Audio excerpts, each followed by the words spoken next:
It's 81 years after the last big reset, the last monetary reset. Of course, at the end of the Second World War in Bretton Woods, the US promoted a financial system which they designed. In 1971, we had to tweak that system because the dollar was taken off the gold standard. But when communism collapsed, the East took over the Western financial system and became part of it. So this is the first time in world history that we're in this one dollar-centered financial system, which is almost on the verge of collapse because of all the debt. And then you have the great shift, the great geopolitical reset, where world power is shifting from west to east again. The power always was in the east. Till 1500, power was in the east. Then it shifted west, and now it's coming back to the east. And because you have this huge fight, so you have this huge fight between the US and China, and that fight will bring a lot of uncertainty and a lot of risk to the system and could even lead to war, real war. Before we dive in, a quick whisper about today's sponsor, Ghost Founder. You know that moment when an idea jumps from someday to why not today? Ghost Founder lives in that moment. Ghost Founder takes the sketch from your napkin, gives it a heartbeat, and walks it out into the world. Fast. While everyone else is still writing pitch decks, the ghosts are wiring prototypes, lining up seed investors, and tuning your ops. Product market fit isn't just a hope, it's an outcome. If you're the kind of renegade who refuses to wait for permission, visit ghostfounder.com. Because around here, we scope things, build things, and fund things, in that order. Ghost Founder, the quiet engine behind loud breakthroughs. Welcome again to another episode of The Covered Call. We're really excited today because we've got Mr. Willem Middelkoop on with us. Me and Lovis are both stoked that he said yes to come on. So Willem is a well-known name for many of us thinking about macro and financial systems since the days of 2008, I would say, right?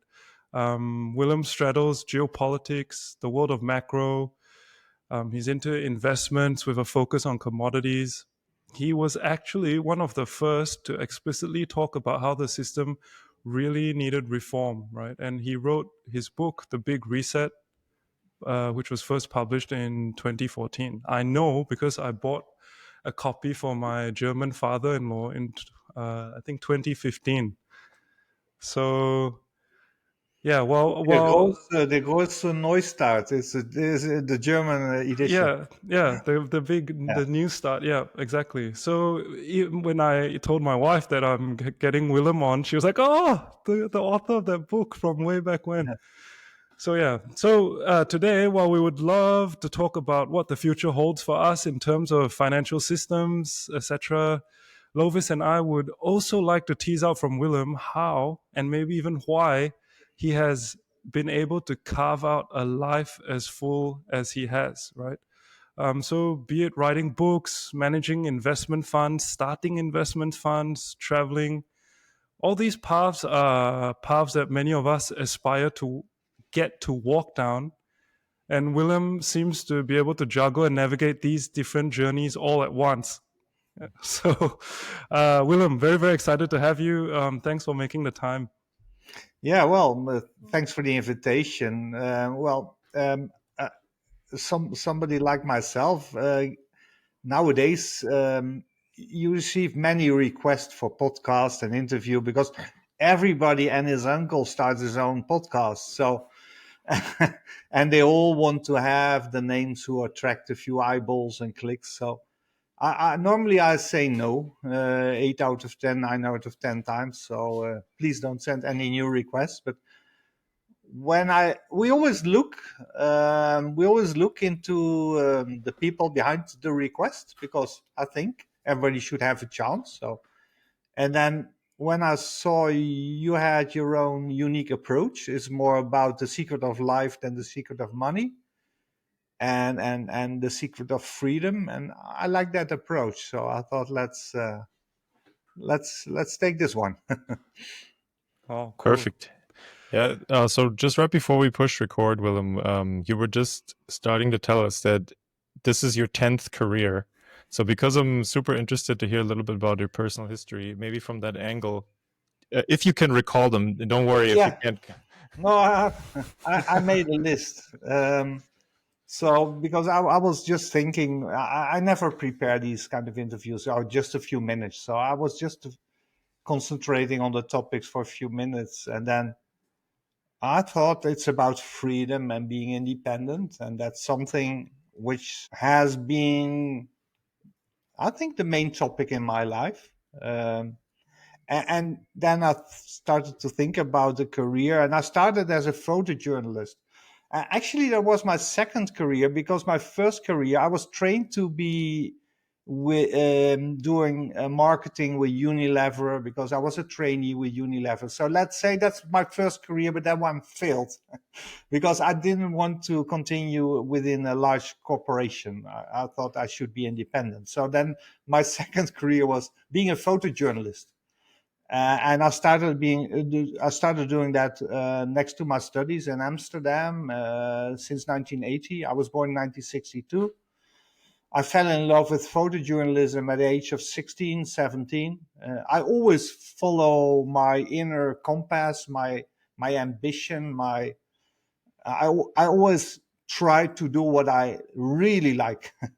So it's not, I never choose for the money. I choose what do I really like? What do I really want? And then I just start doing that. And so I became a journalist out of passion. And I've been a journalist. I've been working as a journalist every day since 1980, from 1980 till 2000, when I was the editor-in-chief for a large daily in Amsterdam. So that was a full career. Yeah. And I had a short other career. I was a TV journalist also in Amsterdam for a local station. I did that for a year. I really liked it. I loved it, but it was hard to make good money there. So I dropped it. That was in 91. So that was in between my photojournalist years.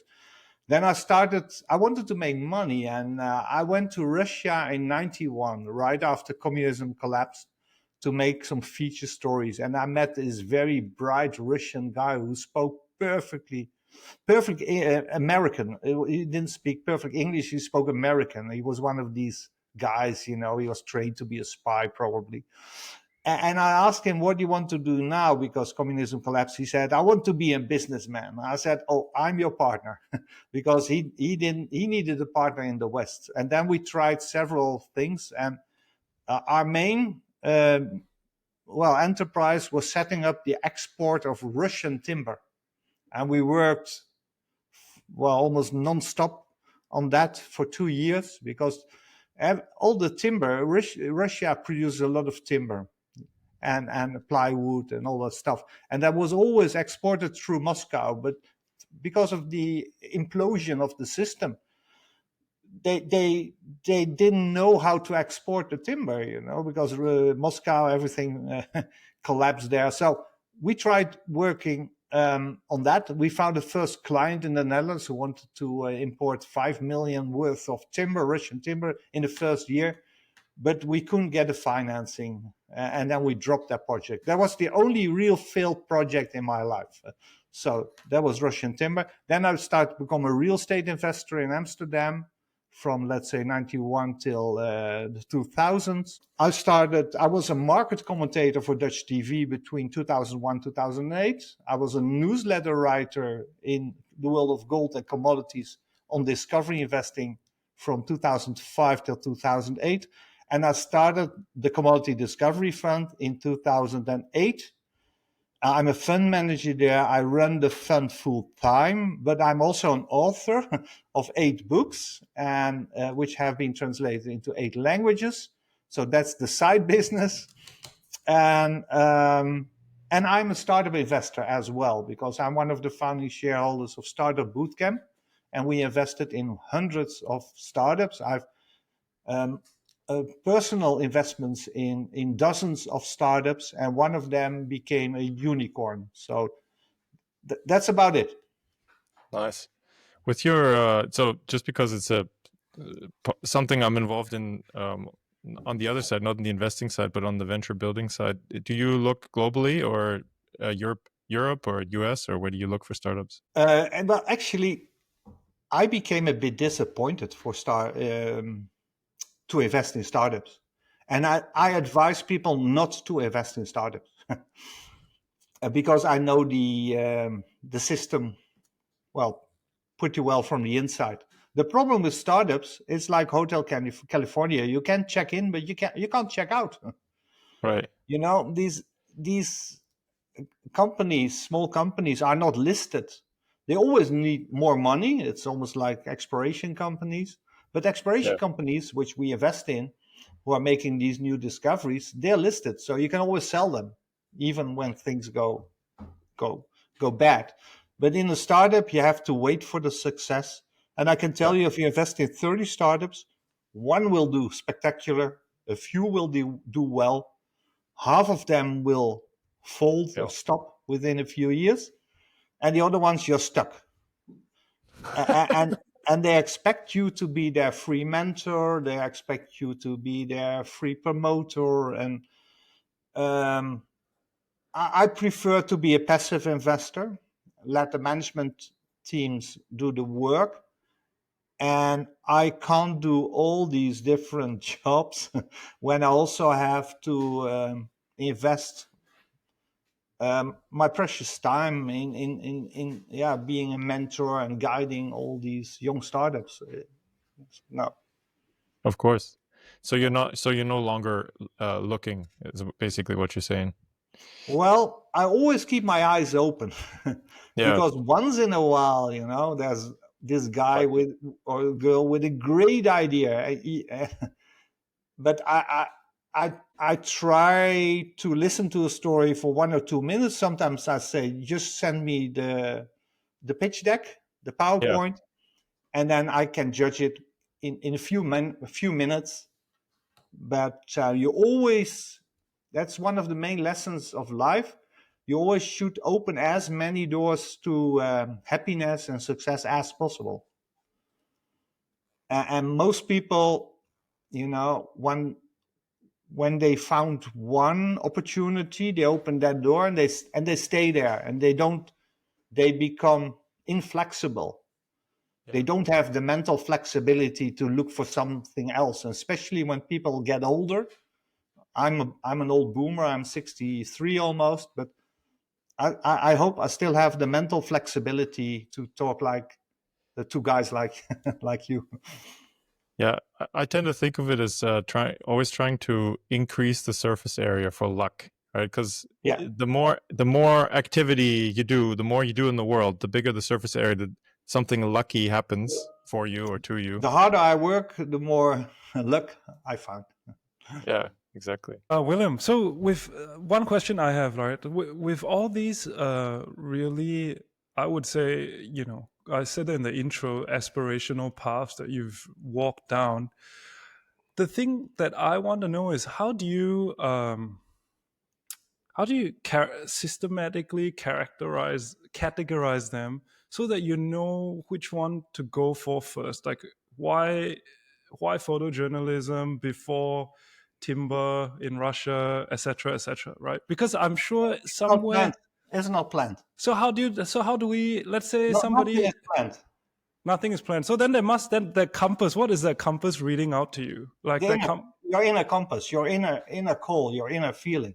And I always tell people, if they come with questions or they want advice, I will say, you know it deep inside yourself, you know the answer. You right. just look for confirmation. You know the answer. And It's it well it if you're unfortunate and you're a depressed kind of person, you don't want to get out of bed, you don't want to do anything. But I'm a kind of person. Um, I always jump out of bed, anxious to start the day, anxious to hear the news, anxious to go to the next meeting or the next event. And that's very fortunate when you always enjoy. I'm super curious. I have a son, my youngest son. He's not curious. He just wants to play games. But when you're not curious, then life sucks and nothing is interesting. But if you're curious, everything is interesting. My eldest son, he was like that. when he was 5, he was reading the manual of the washing machine. He thought everything was interesting. And I'm still that little kid who wants to read it all, know it all, hear it all, and it's a bit tiring. And because of this, I also focus on nonfiction. I always read nonfiction. I want to, when I watch TV, I want to watch real crime. It's my guilty pleasure to follow these detectives in Tulsa or in Dallas who need to solve a crime real time. You follow them real time. Of course, it's recorded, it's edited, but I like that stuff. And when I watch drama or fiction on Netflix, I fall asleep. I'm not interested to see something which is not real. I'm wired. So my wife, she hates me. She's still with me because she always wants to watch fiction, but I just fall asleep. So most of the time I take my iPad and start reading or watching something I'm interested in. Okay, so you have many interests. If I'm trying to distill this down, right, for the listeners. So you have many interests. You're curious about how the world works, but at the same That's the time, main thing. That's the main thing, how the world works. Yeah. yes, but at the same time, you need to have that stillness to hear that inner voice so that you know how to act, right? So it's a Yeah. balance of those two. You go into the noisy world, try and get some signals, Yes. but Yeah. So you need to be very sensitive, and yeah, not all people are sensitive. Some people are too sensitive. They need to look for a quiet place, otherwise they'll collapse under the pressure of all these impulses. But I was always looking for all these. I love to be in the car, seeing to have this visual stimulation. I've always been a very visual person, but then have the radio on, and I also had a police radio, and I was on the phone with a friend, and friends were always laughing at me that I could do four things in one time and enjoy all four of it. And now I'm a bit older. I can get overstimulated, that there are too many impulses. So I scaled it a bit down. But yeah, I feel happy when there's a lot happening around me. So when other people go on holiday because they want to have quiet time or downtime, then I get depressed almost. I hate it, being on holiday and being on a city trip, walking a street, just looking at the buildings. Yeah, well, I hate it. Waste of time. That's good. But for you, it feels like you've always been this way, or have you changed over time? Is there something that you say would have shaped your trajectory? Well, I think I'm quite sensitive, so I like to be surrounded by. Well, I like to watch what happens around me, and I'm quite sensitive to feel the atmosphere. Quite sensitive how other people react, and I love to watch main trends. I've always been reading about the big trends, the big cycles. That's something I really like. I want to understand how the world really works. Actually, I once read a book, How the World Really Works. Great title. But when you really want to dive into it, I think you have to look at my very young, what happened at a very young age. My parents divorced when I was 5. I was living in Geneva at that time. I had Dutch parents. They both worked for CERN, the Nuclear Research Institute. And my dad was a physicist. My dad was a physicist. My mom was his secretary, and she was a Jewish lady from Amsterdam, who came from an interesting background. But they divorced when I was very young, let's say 4. And then we were sent to family in the Netherlands. In a way, I lost my parents when I was 4. So emotionally, and I think if you have a child at a very young age and you take him away out of the normal family with dad and mom, he becomes very aware of his surroundings because he needs to watch what's happening. He doesn't understand it. So I think that helps by becoming more mature at a very young age. And noticing your surroundings a bit more, thinking about it a bit more, and I think wanting to understand what is happening around you from an existential point of view, almost a survival point of view.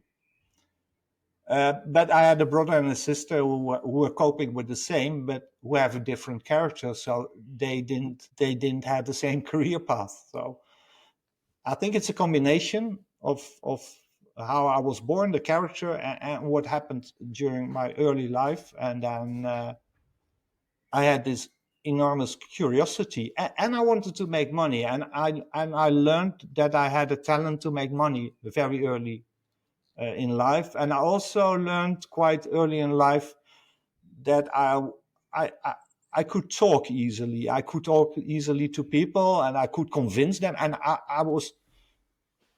I found out around my 17th or 18th birthday that I really liked it to explain stuff to people, to make them enthusiastic, to start selling them without being a salesman. But I think that's it. That's the mix, which might be a bit special. It's a really good mix. Is there an anecdote how you found out that you're good at making money? That's a good one. Well, there's one anecdote. When I was 5, I asked my foster mom, "Where does the money come from?" And then she said, "It comes from the bank." And I didn't want to take that for an answer, but where does it come from? Yeah, it's from the bank. It's in the bank. And so I was a bit surprised to hear that story. What was it, 20 years ago? Because I wasn't aware of that myself. But as I said, my mom is from a Jewish family, Amsterdam Jewish family, and I don't know if it's true, but they say that Jewish people often understand money, are good traders. And I wasn't particularly interested in making money as a teenager, but I always made sure I had little jobs, so I had a little bit more money than, let's say, my brother or my sister. And because I learned at a very young age that when you have more money than your neighbor, you get a better food, you get a better ride, you get a better. I always liked to buy my own clothes, and I wanted to have this photo equipment to start as a photojournalist. So I always made sure I had a job on the side, and I wasn't lazy. I did a lot of babysitting when I was young during my studies, because there was a great way to make money by just sitting on the couch and reading. And a bit later in life, and that happened, I think, after my 20s, when I was a photojournalist. I always was a freelance photojournalist. I was offered a job when I was 24 to work for the Dutch press agency, the National Press Agency, but I declined that because I knew that would be a very nice job traveling with the Prime Minister and the Queen, but for little money. And I knew I wouldn't be able to build an independent life, to be financially independent when I would take that job. So I declined. And then as a freelance photojournalist, I always made quite a lot of money for a young photojournalist. And then that gave me an opportunity to start investing in real estate, to getting mortgages, use debt to work for you. But that only started when I was around, I think, 26, 27, that I really started to understand how money works and how the financial system works. And that has really been a journey for the last, well, almost 40 years, 35, 40 years, to understand the financial system, because not as an academic, but to make use of it as an investor. And I have friends, we all know these guys, they want to become rich. They want to become a millionaire. And most of them, they will get rich, because when you're driven to become rich, then most of the time you will succeed. But I was never driven. That was not the primary force. Of course, I wanted to have money, but I was always the journalist. I've been a journalist for the first 20 years of my life. If you want to become rich, you, you stop being a journalist after 2 years. Yeah, right. It's not necessarily a career that you would seek out specifically to get rich, right? But you follow your interest, and I know nothing about that industry or how it worked back then. I also imagine it's quite different these days. But was there ever an element where you thought, or that you had to take risks to satisfy your curiosity, or how does risk play into things for you? Always, I'm not afraid of risk. I've been in the first Gulf War for a Dutch magazine as a photojournalist. I was in Tel Aviv, heard 12 Scots explode quite near me. So I always understood that risk is exciting and you need to take risk to get more reward. And if I compare myself to other people, I think 99% out of these people are more risk averse. And what people never understood, once I had a comfortable career and I was successful, like I was a successful photojournalist, I've been invited to Mandela's home in Johannesburg, been with him in the garden, took pictures of him. I've had a wonderful career, interesting life and career as a photojournalist, but it became too easy. So I lost the curiosity. And then I started to wonder about the financial system more and more. And I wanted to understand the world of real estate and the world of markets and trading. So I left the comfort of an easy career, a nice and easy career. I had a great name. All the magazines and newspapers published my pictures, but I dropped it just like that because there was another passion which I wanted, which I needed to follow.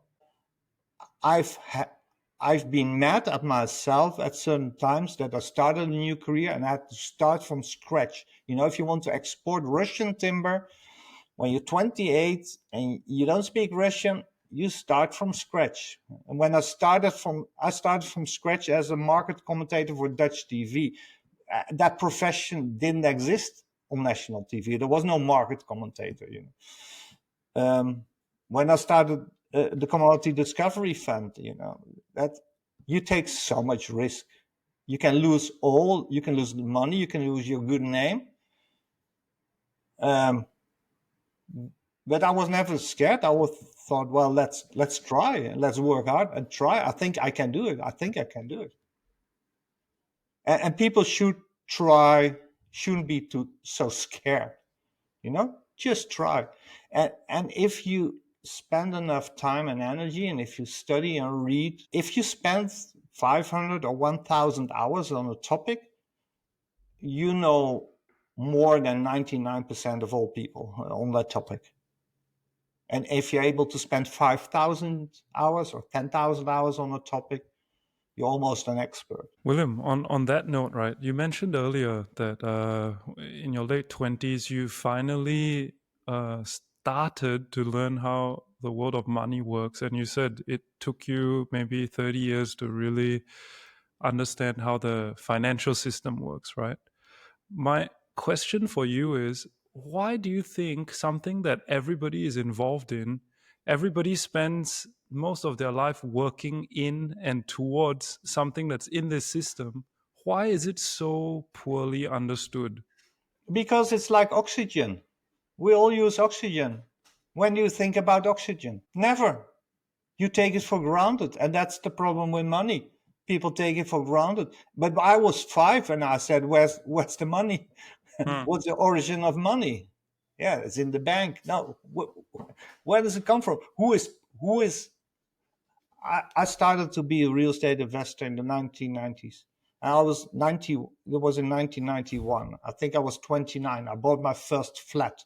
I was shocked how cheap that flat was. It was 100 100,000 guilders at that time. And I couldn't believe it was so, because I was making 15K a month. And so I could work 6 months and buy a flat. So I thought that's very cheap. So then I thought I should buy more flats because they're too cheap. So that was my inner compass telling me real estate in Amsterdam should go up. Of course, it went up 10x in the next 20 years. But I didn't have the 100K as savings, so I went to the bank and I asked, can I get a mortgage? And they told me you can get 120%. Not 80% or 90%. One I could get 120%. I thought, why? Oh, because you have all these extra costs and you need a new kitchen, you might do renovation. So they were pushing money. And before I started to buy real estate, so when I was 27 or 28, I thought you should go to a banker, praying on your knees, please, can I borrow some money? No, they were asking me, please take some more money because we need to have our sales. So when I had this idea to buy a second and a third apartment, first I didn't tell my banker because I thought it would be forbidden to have 2 or 3 mortgages. So I said it's the first mortgage every time. Well, they didn't ask me, is it the first mortgage? I just didn't mention it was the third or the fourth mortgage. But after I bought 4 apartments, all with 120%, so I didn't have to put any money down. And I rented them out to expats right away, and I had 100% profit on the cash flow basis. So then when I bought my 5th apartment, I said to the banker, well, let's be honest, this is the 5th time I apply for a mortgage. And then he said, oh, Willem, don't worry, so many guys do that.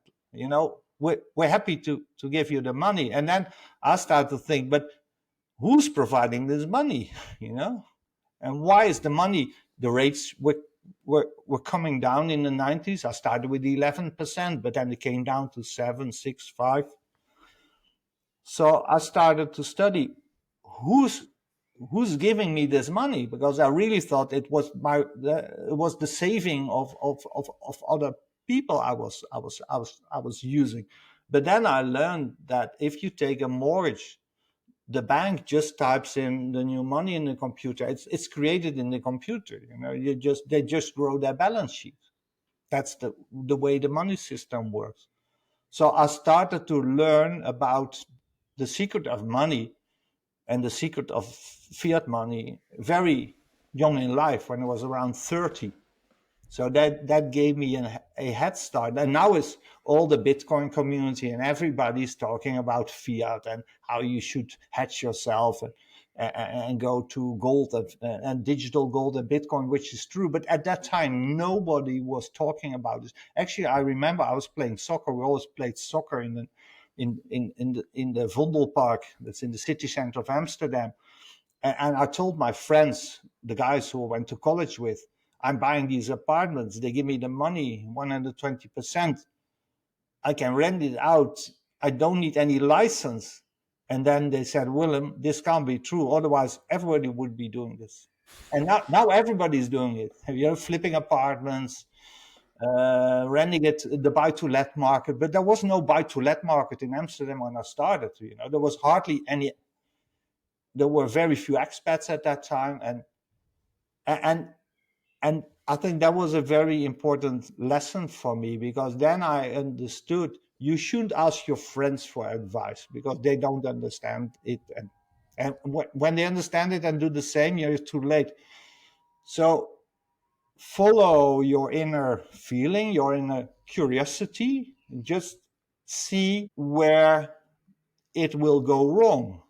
I had this idea, I want to have more real estate because I wanted to have, I haven't explained that, but I was successful as a freelance photojournalist. I had a great cash flow, but I saw these older colleagues who were 50 or 55 or 60, and I thought, they don't look happy. I don't want to be a photojournalist running around when I'm 60, so I need to build something for myself. That was a very strong inner feeling. I need to build something for myself for the future.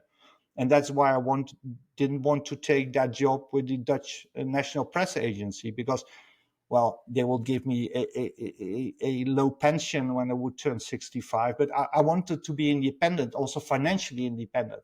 I didn't want to be real rich, but I wanted to be financially independent because I care about my freedom.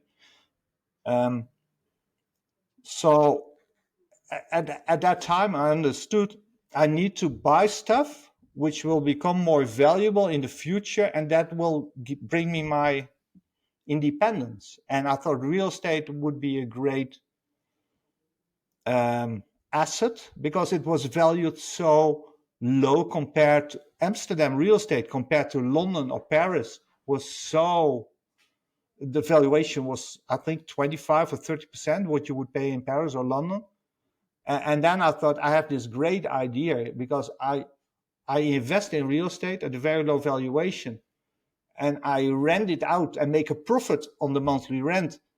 And the increase of value, which was also tax-free in the Netherlands, if you buy this as a private person, you don't have capital gains in real estate. So it was a great idea, and it worked out great for me.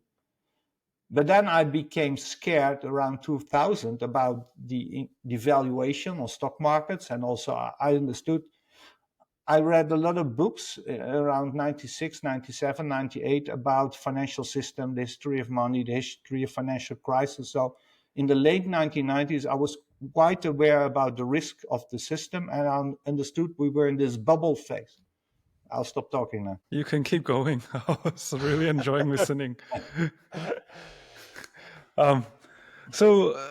2000, any book that stood out to you back then? You were reading a lot.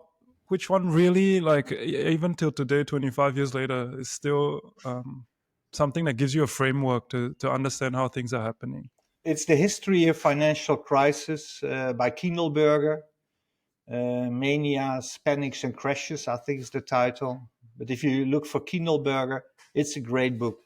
And it tells you all about all these hypes on financial markets, the tulip, mania from the 1670s in Amsterdam. And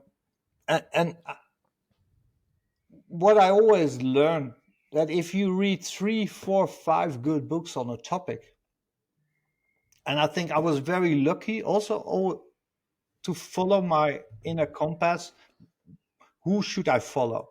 What should I read? So I wasn't looking for the books which were used to educate the students at the economics faculty of the students of university. I was looking for the more popular stuff, and the books I chose to start with were great books. And if you read 3, 4, 5 great books on one topic, you know a lot. You have just. I never was a guy who learned a lot being in college. I just want to read my own books and listen to the podcast. And I have a talent to find the people I want to listen to. So I always advise people not to go to university to study economics. Actually, a very funny story. I once gave a presentation on the financial system and the importance of gold in Groningen, which is a university city in the north part of the Netherlands. And after the speech, a young guy, tall, good-looking, young blonde guy, he came up to me. He was 22. He said, "That was a great speech. Can you do that at our university for students of economics? I'm in this club and we organize these talks." He said, "There's only one rule. You can't talk about gold." Why? Why? And then I understood these guys are brainwashed. Gold, the planners of this financial system, they made sure that they held the gold in the central bank gold vaults, but they were spreading the message for the last 50, 60 years. You don't need gold. You don't want to own gold, There's no yield on gold. They always say there's no yield. You don't make any money. No, of course not, because the yield you make on assets, it's because you have a lot of risk by owning these assets. But when you own gold, you don't have any counterparty risk, so you don't have to get any cash flow or yield. And when young people are sent to university, after 1 or 2 years, they've been brainwashed into this paper system. And gold has turned into the enemy, and they don't even know that they've been brainwashed. He was telling me I couldn't talk about gold, while gold was my main topic. He's inviting you to give a talk, but he's telling you to censor yourself. and this was for students of financial markets and economy. Another great example, I was asked after the collapse of Lehman. I became quite well known in the Netherlands because my first book was published only in Dutch in the Netherlands, and that was published 12 months before Lehman collapsed. And that book was about a pending credit crisis and real estate crisis. So I became quite famous in the Netherlands because of that book. And then I had the Rabobank, the big Rabobank, it's a huge chain here in the Netherlands and Europe. And they asked me to do speeches for their audience. And then when I arrived during one of these nights in a theater in the southern part of the Netherlands, the director of the local bank, Rabobank, he came up to me and said, "Willem, glad you're here, but I've got one request. Please don't talk too much about gold." Well, they paid me 5,000 euros to talk there for 1 hour. So I didn't want to spoil the party. So I only had a few remarks on gold. And then it was time for the Q&A. And all the hands went up, and 80% of the questions were on gold. That was so funny. Yeah, that was a good time.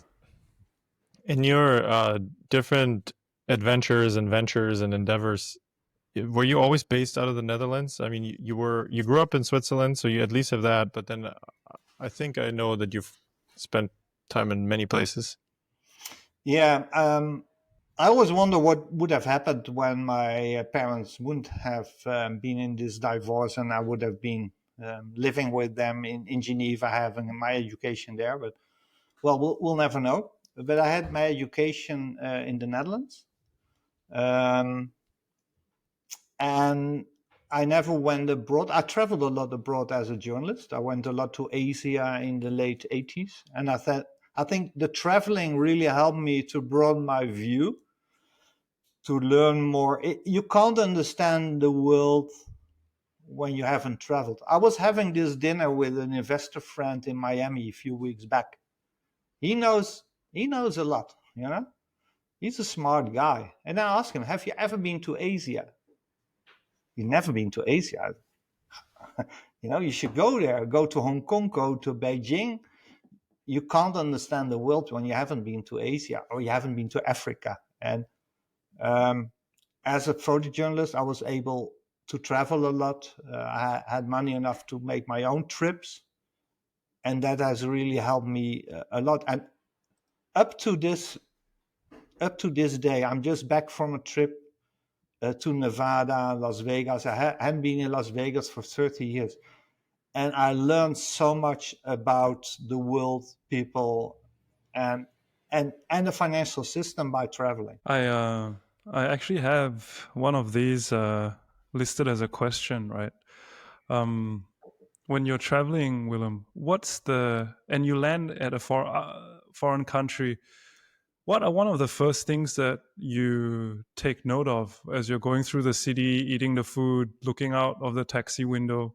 Or maybe in this case, since you said that you just came back from Las Vegas and it's been 30 years since, what were some of the things that stood out to you that kind of colored your worldview, put a little bit more colors into the framework with which you see the world? There's such a bifurcation in the US economy.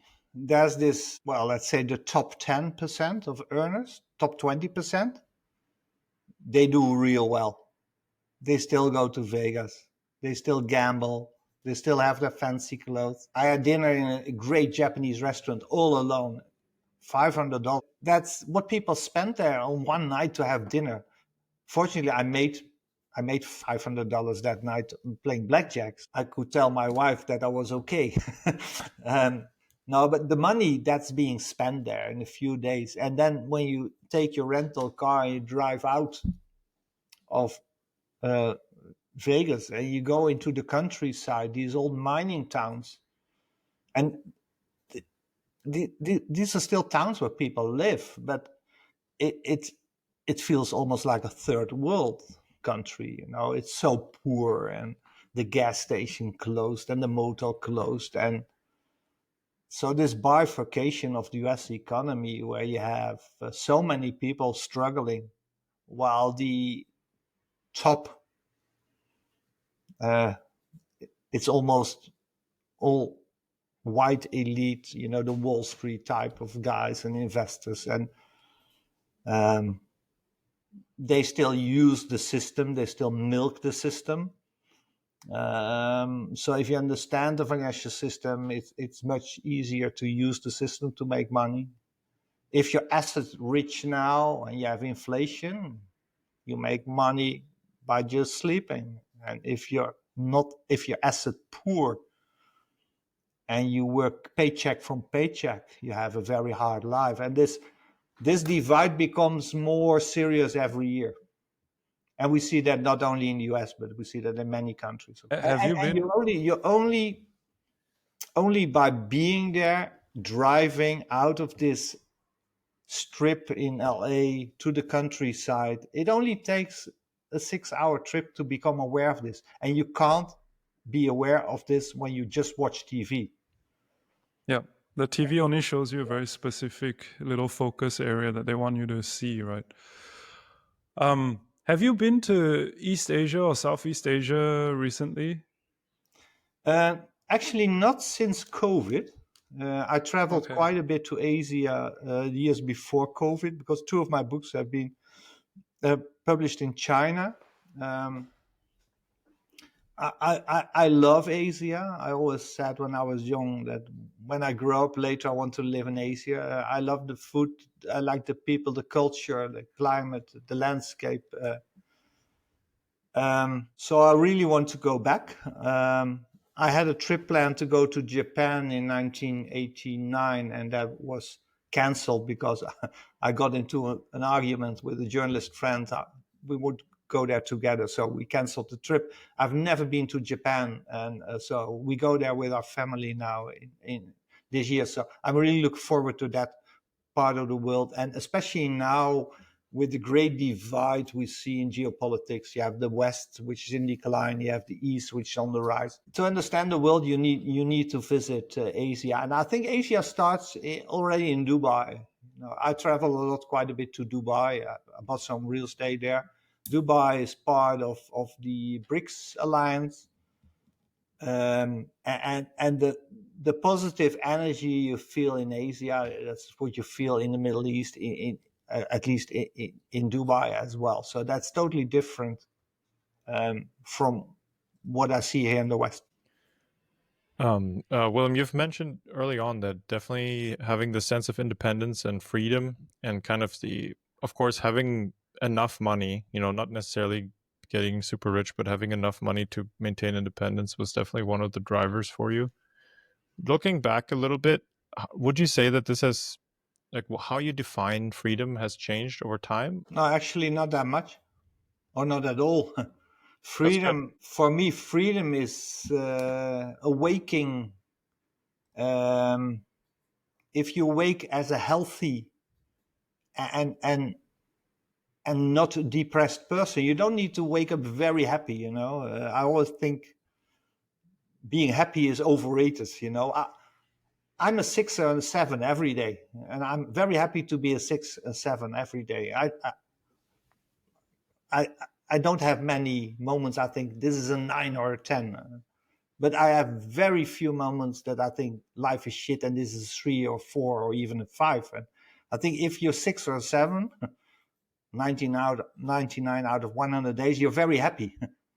So when people ask me, when are you happy? When you're a 6 or a 7 every day. I think then you have a very, and when you're healthy, and then if you can do that day after you wake up what you want to do, to follow your curiosity, and if you can make some money in the process, and I can choose my own food and restaurant and my own friends, I don't need a lot. I still drive a second-hand car. I still live in the same apartment which I've been living for the last 30 years.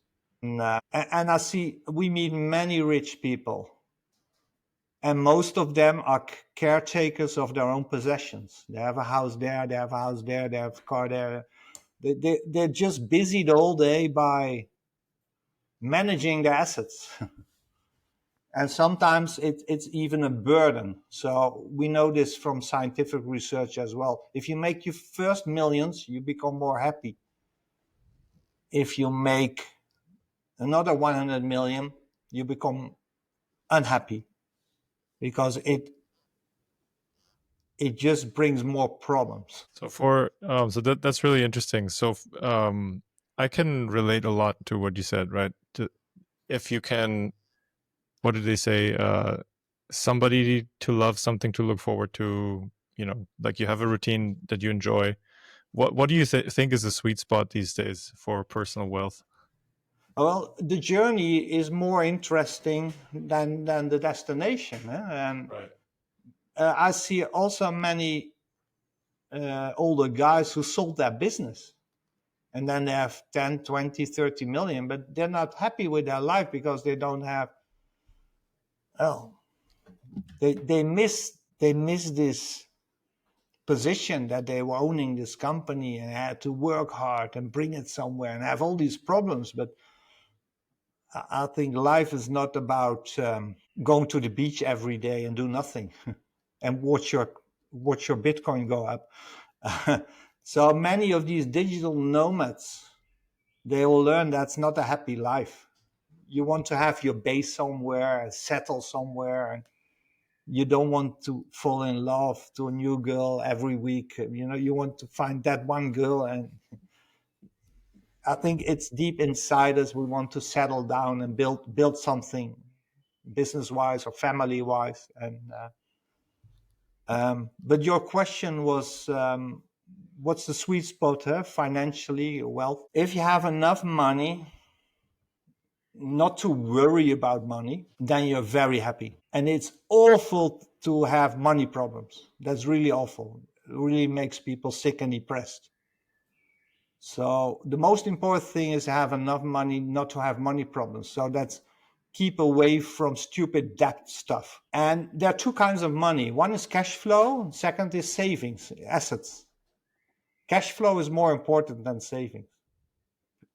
People always want to have that 1 million or no, the cash flow is important. If you have, I met this young guy 2 days ago. He's 21. He's doing great with smart app on social media, and he makes 15, 20K a month by just a smart app, building a smart app. A very lucky person, You can you're independent, you can do whatever you like. You can build some wealth maybe. But if you want to stay, that's Ben, our trader. He makes us the money. So I can talk. Careful, he's leaving. You better ask him to stay.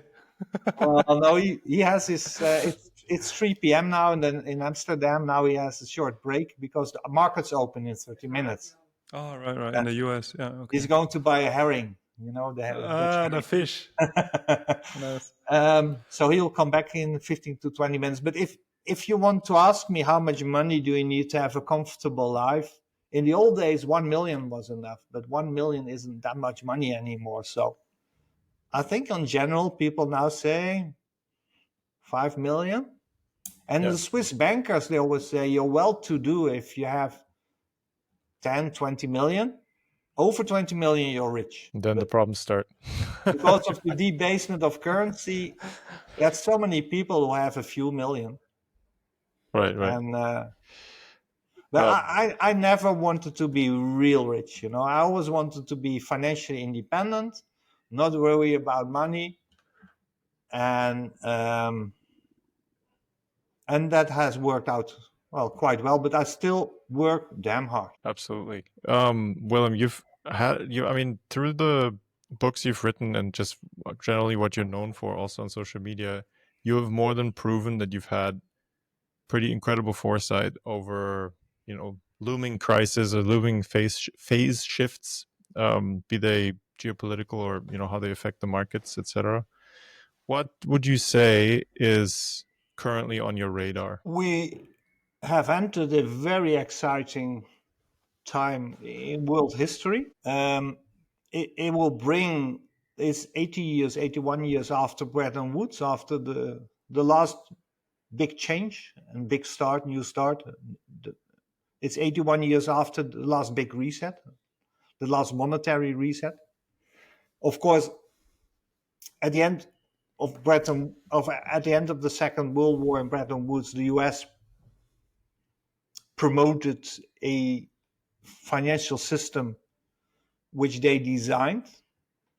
In 1971, we had to tweak that system because the dollar was taken off the gold standard, but we're still in the US-centered dollar system.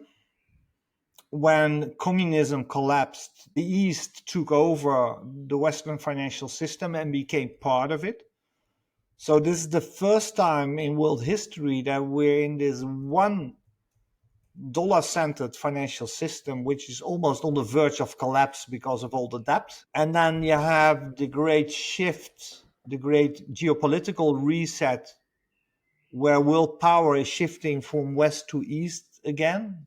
The power always was in the east. Till 1500, power was in the east. Then it shifted west, and now it's coming back to the east. And because you have this huge fight, who will be the new world leader, who will stay the world leader. So you have this huge fight between the US and China. And that fight will bring a lot of uncertainty and a lot of risk to the system, and could even lead to war, real war. And this is all happening during a time where we have this worldwide monetary debasement, with more and more people starting to flee to alternative assets like gold and Bitcoin and other hard assets, even real estate in Dubai or whatever. So this is a period in which you'll see a lot of change. Money will move very fast from one part to the other. So you can make a lot of money and you can lose a lot of money if you're in the right or wrong assets. I'm afraid our pension funds, which have the 60-40 portfolios, they need to be in bonds. They will lose a lot. I think the smart, flexible investors who understand the system can make a lot of money. We've been investing over 140 million euros in the last available natural resource deposits worldwide, which haven't been developed into mines. We've been putting our money in projects which will be the mines of the future, in uranium, in copper, in gold, in silver. We had a tough time in the last 10 to 15 years because we started at the top of the last cycle in valuation for commodities. It came way down, and now it's starting to really recover. So I think investors with an alternative view can make an awful lot of money by just being positioned well, being contrarians. But this will be an amazing ride, but with a lot of risk. So, Willem, if people that are listening in or the general public want to take that ride with you, is your fund open to everyone, or how do people get involved with your fund? We're open to everyone, but there's a minimum investment of 50k euros, so a bit more in dollars. We're not for each and everybody. We're high risk, high reward. We had 4 years of returns 70% plus, 70, but we had many years with a loss. So it's not for everybody.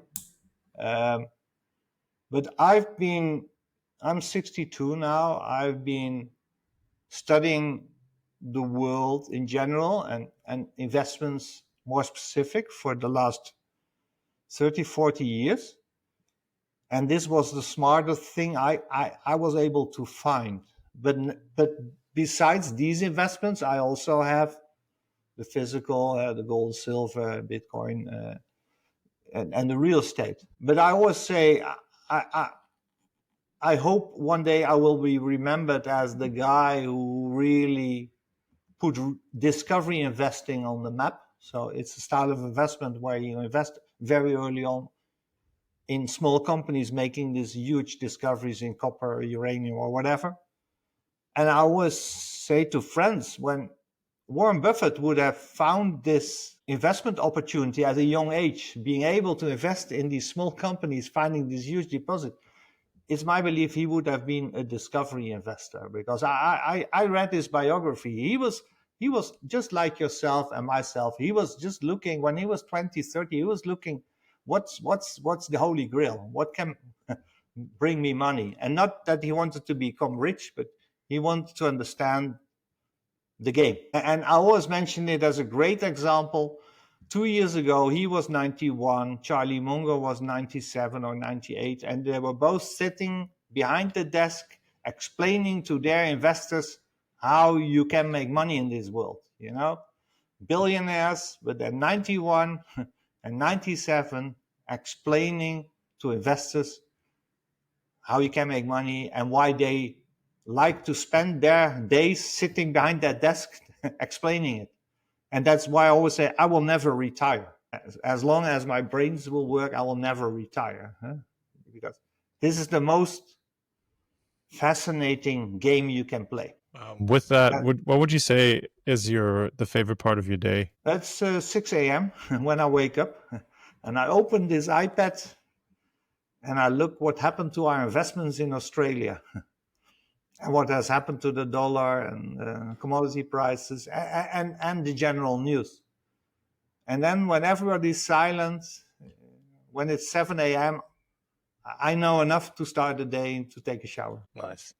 With well, we're approaching the end of our hour, but I want to keep asking questions until you until you call off.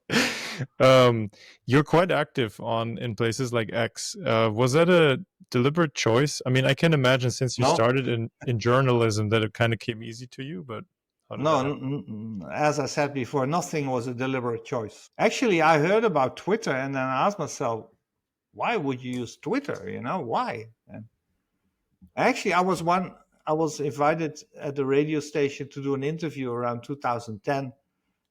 And the person next to me who would be interviewed was somebody who was very specialized. I think she was giving courses on Twitter. So I asked her, why would I need Twitter? And she tried to explain it to me. And I started with an account and I thought, well, let's see what happens. And then I learned that it was built for me, you know, as a journalist. I didn't have time to type long text. I was too much in a hurry, and I could post here just 140 signs, and then it was done. And I already had quite a retail following in the Netherlands. So I had a mailing list. I sent them, if you want to follow me, you can follow me on Twitter. And then, well, it just took off from that date, and it has been rising ever since. And now we're over 170,000. And it's a great way. I always say I have my own newspaper. You know, you can just publish whatever you like, or it's your own bar. And if you don't like the people who are in your bar, you just block them because they're creating a mess. So I love it. It's like having your own little family, but that family has grown a little bigger. Yeah, I like it.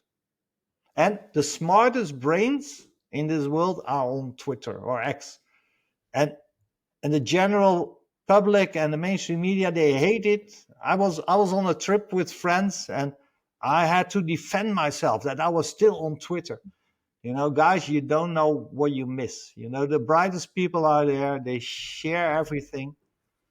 And but I also want to convince people to follow me on Patreon, because that's where I ask some money, because I want to get rich one day. No, I started my Patreon account because I was fed up by giving everything away for free on Twitter. You know, some stuff is worth a little money. And I'm a journalist. You should pay good journalists stuff for good content. And that's why I started Patreon. And I only have a few hundred paying subscribers there. But I love to to post just one day there, one piece a day, one article a day, and to help people guide them through the big reset. That's what I do on Patreon. But you can Awesome. follow Well, me for free on Twitter. Yeah, We'll definitely put the link with the episode. yeah, I'll send the show notes. So this is a question we always like to ask. So with the experience that you have now, where would you, if you had to do it over again, say you were 25 again, where would you start? Well, if you're an investor, you later in life you learn you should start as soon as possible. And I wasted 20 years of my life to be in journalism. Now that's a joke because I loved being in journalism for 20 years. But when I would have started much younger in life with what really fascinates me, the financial market, then you're ahead of a lot of the people. But well, it's quite natural that you start in one career. There's so many people who discover financial markets after being a psychiatrist first or a dentist first, and then they understand markets, then they fall in love with markets, and they keep doing that. But I don't have many regrets. I've had an amazing life so far, but I always give this example because I'm getting older now. But I mentioned the guys from Berkshire Hathaway. I still have 35 years ahead of me if I compare myself to them. And you might know this oil guy. What's his name? This he was from Texas. He passed away. Famous oil investor.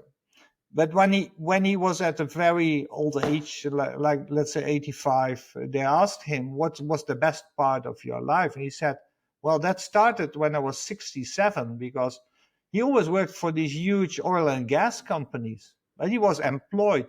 And after he was sent, on pension, he started his own company when he was 65, T-Boone Pickens. And he said, that's when the fun started. And then he was 67. And then he had this amazing career and became a billionaire. So I still have 5 years before I'm turning 67 and I can start something all new. Career number 11. Maybe, So yeah. We'll bring you back on then, and then you can tell us about it. I would love to be an investor and trader in Asian antiques. Asian antiques. Yeah. Wow. Might do that one day. Yeah. Okay. Yeah. Okay. All right. Jay, you have to look into that one. That might be. But next to the fund, that will be next to the fund, because I'm not selling the fund. I don't want to sell the fund. I will never close the fund. We just finished building it. We're building it for 15 years. Now the good times start.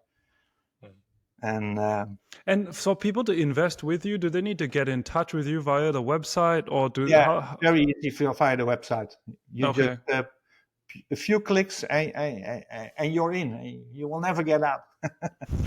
No. Nice. Yeah. Okay. I think I just have one last question from my end. And the fund is not the CD fund; it's Commodity Discovery Fund, because I see the title. Yeah, we'll put it in the show notes. Commodity Discovery Fund. Yeah. Willem, one quick question, just because I'm a bit of a nerd for analog cameras. So, can you tell me which was your favorite camera lens setup while you were doing your trips? This is like asking, what computer should I buy? What's the best computer? Every computer is good, every camera is good, but I used Nikon and a Canon. Mm-hmm. And I switched from Nikon to Canon when the autofocus lenses arrived. And Canon had another system. They built the little engines for the autofocus, I think, in the lens, and with Nikon, it was in the body of. Right. Now the sound, the Canon autofocus was much more quiet. And when you're in an interview, you don't want to hear that. So that's why I switched to Canon. Nikon was always a bit arrogant in the 1980s. Canon was always much more service minded. They helped photojournalists much more. They gave us lenses to try out. And so I really was happy with my Canon stuff. But actually, I stopped working as a photojournalist when digital photography arrived. I always had analog. I had my own darkroom. I printed my own pictures, black and white, the big ones. I still can't smell well, or I lost my smell because I was in this working with these chemicals for such a long time. Yeah, Okay. yeah, that's. Well, Willem, thank you so much. Lovis, you have any last questions or? I mean, I think I could keep going, but we had loosely agreed Well, on an hour, so I let's don't call want it to a day. In overstretch. 15 minutes, the market's open, guys, and then we need to Exactly, work. exactly. Yeah. All right. But Willem, thank you so much for giving us your time. We really enjoyed it. Well, thanks taking the time to for this conversation. I think it's nice to talk on a broader topic than just investing. And that wraps up our main conversation. But we're not done yet. We're going into overtime, where Jason and I unpack some insights, reflect on what just happened, and connect a few dots. And go. Wow, so fun. Yeah. He's super on it, right? You can really tell how he gave me Rick Rule vibes, right? Very like just sharp as a tack, like super. It's one of these like every conversation is different. One of these you really have to come prepared and ready. Not that you don't have to do it always, but he's like he would smell if there was BS, right? Yeah, always. I mean, usually with our guests, they're all like all way smarter than I am. So I always have to be super turned on, switched on, right? Be in the zone. So actually, the conversation was probably just about an hour, but he was going through so many different things from so many different angles. It really, you had to really pay attention to stick around, right? One thing that I definitely am taking away is that from his perspective, he has he's covered a lot of ground with his different careers, but he definitely he's portraying it that being the investor and then maybe with the extra bonus being the fund manager, right? Like even helping other people make money. To him is the precipice, right? The the top of the career stack. So he's like, "Oh, I regret none of my choices, but I've arrived at the at the top." So that's why I was curious to ask him, like, where would you start over? He's like, "Well, I'd become an investor immediately, right? The sooner the better." I think that's super interesting because I think it's a bit different than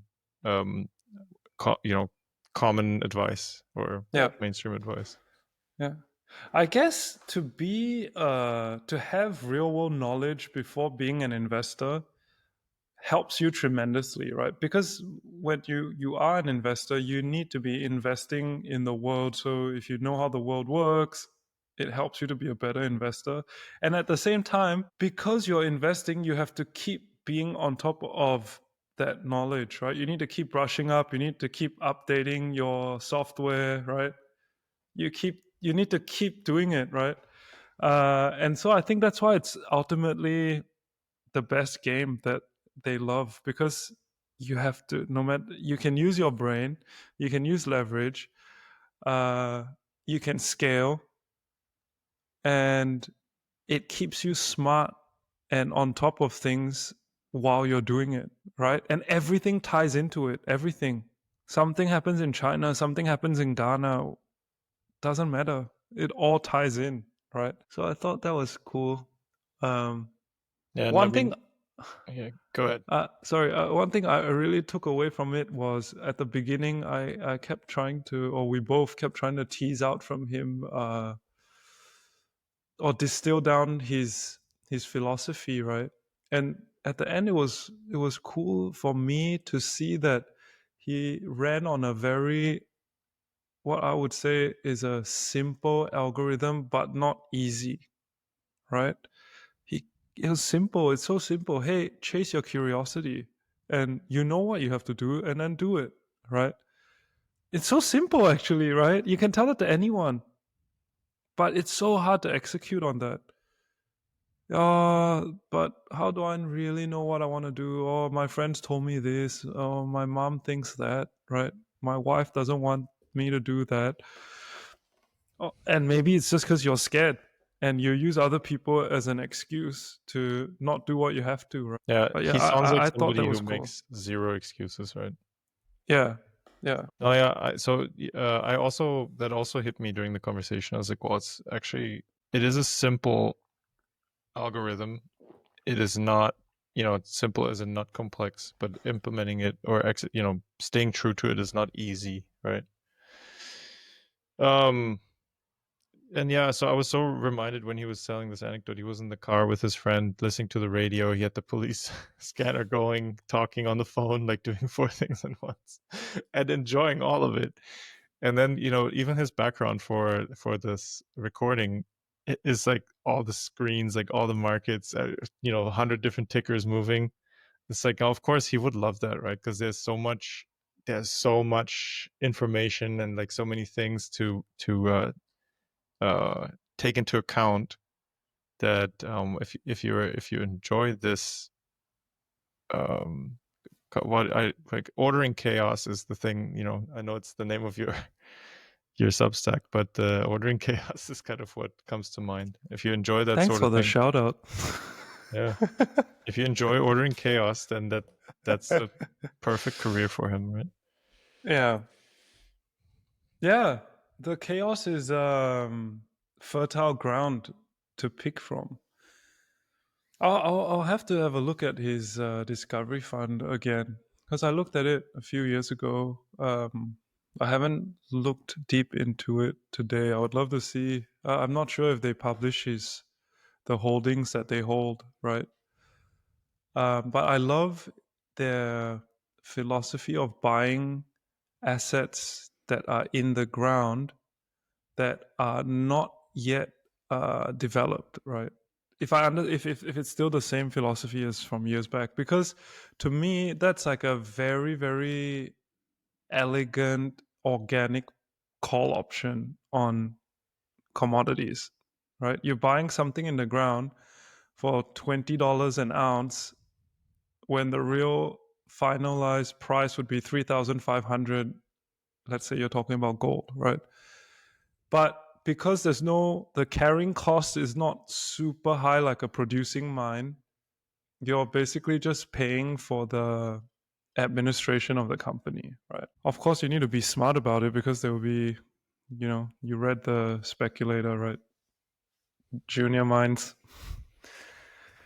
Yeah, there can Yeah. be fraud and misrepresentation and all kinds of Yeah, things. yeah, exactly. But if he knows what he's doing, then it's actually a really elegant way to ride through the bear market until the bull market arrives. Is would you say that this investing style will serve well regardless of where the power shifts, like east or west? Like in the scenario that, I mean, he's saying very clearly, right? Power has always been with the east. It was in the west now, but it's changing back, which I also really like how, like, there's no question for him, right? This is happening, which, I mean, I think you and I have arrived at the same conclusion, but I like that he says it so confidently. But does that investing style work for that environment? I don't know. I think there are risks, right? Like he said so himself. It's a high risk, high reward thing. So it's like, I think if I was to oversimplify and reduce it, it would be something like saying, "Hey, Lovis, would you risk $1 to make $10, and you've got a 60% chance of it happening?" And you'd probably say, "Whoa, yes, that's a great bet, right?" However, if the world gets more volatile, governments might come in and say, "Sorry, we're nationalizing whatever you just made money on," right? So I guess the name of the game is spreading your bets far and wide while choosing each one carefully, So I personally wouldn't put 100% of my money into such an investing style, but I would happily put 20% in, if that makes sense, right? Yeah, that does make sense. Well, and then here there's an opportunity for you, right? Asian antiquities, Asian antiques. Yeah, I just wish I had an eye for those things, right? But I agree with him, because just like look how beautiful this chair is here in my background, right? I think as Europe became the richest part of the world, right, then their high-end furniture and art pieces and whatever became also much more in demand. So we have this common friend, right, who used to work in China. He said that he was turning down art pieces from China 20 or 15 years ago that were like selling at $1,000 or $2,000 each, and they're going now for like 50 or 100 times the price. Wow. So I guess when a civilization starts to go into the ascendancy, their art and their fine arts also start to get more demand, not just from their own populations, but also from populations outside of themselves. Makes sense, right? I mean, think of a business, right? The brand value rises, so all of a sudden, people, I don't know, like Apple is probably one of the most iconic brands, right? All of a sudden, just having the Apple logo on stuff gives it value. So if you're, by extension, for the longest time, if you could say, "Oh, made in Germany," that would already be worth something, even if it's nothing special. But then I guess it extends to the art and the antiques. It's not really something I know much about or care about, but it makes sense to me, right? Yeah. As the civilization rises, also the culture gets exported to some degree, and manifestation of that is some physical things, right? Yeah, exactly. I mean, just our last episode with Jen, she talked about Taoism and Lao Tzu and stuff like that. Like, imagine there's some famous painting of, or not famous, but let's say a well done painting of, Lao Tzu sitting on the side of a mountain overlooking a lake, right? At the moment, no, but the only people that would be even knowing who Lao Tzu is would mostly be from China.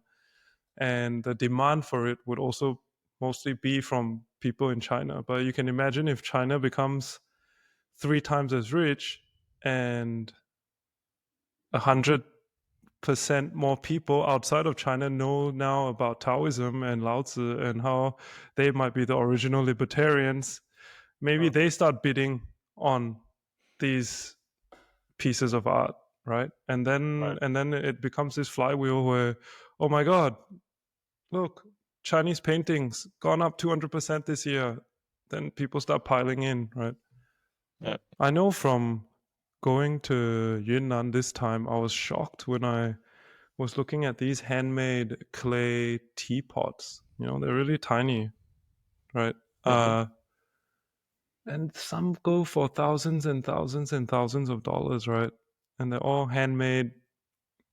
The artist or the potter, would you call him, the person who makes the teapot, he's got his seal on the bottom, and he only makes so many of these pots a year, and suddenly they're in demand, Yeah, and he can name his price. right. And there's like a limited output, right? Yeah. Can only make so many. All right, man. That was really fun. Thanks for. I think that, like, honestly, I couldn't think of many other European-based people that are as good of a fit for what we're going for here than Willem. So it's very, very exciting to have the chance to talk with him. And I'll definitely personally check out his Patreon just to see what he's doing there. So it sounds very interesting. Maybe, yeah, we'll have to go to Amsterdam one day and buy him and Trader Dan some some herring and Yeah. a coffee. It's only a 5-hour drive from here, man. Let's go. We could be there before markets close. That would be so sick. Hey, Willem, time for a beer. I know Australia's opening soon. Really cool, man. All right. Should we go get cake and coffee? Let's. Maybe a cigar. I'll be right down. All right. See ya.